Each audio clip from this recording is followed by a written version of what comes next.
आता बातमी आहे सोलापूर विधान परिषदेची। सोलापूर विधान परिषदेच्या जागेवर शरद पवारांच्या राष्ट्रवादीकडून वसंत देशमुख यांना उमेदवारी देण्यात आली आहे। मात्र उमेदवारीनंतर पवारांच्या राष्ट्रवादीमध्येच नाराजी पाहायला मिळते। आमदार उत्तम जानकर यांनी खासदार मोहिते पाटलांवर गंभीर आरोप केले।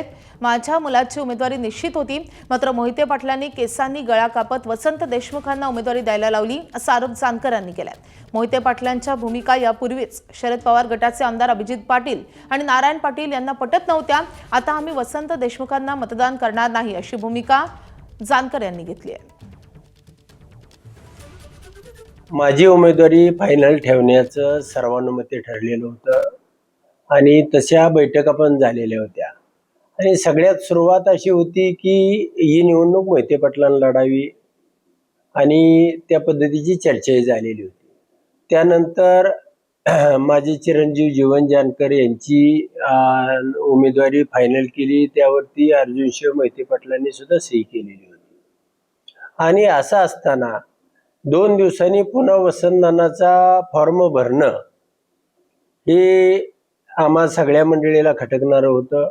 एक तऱ्हेनं म्हणजे मोहिते पाटलांनी माझा केसानं गळा कापला।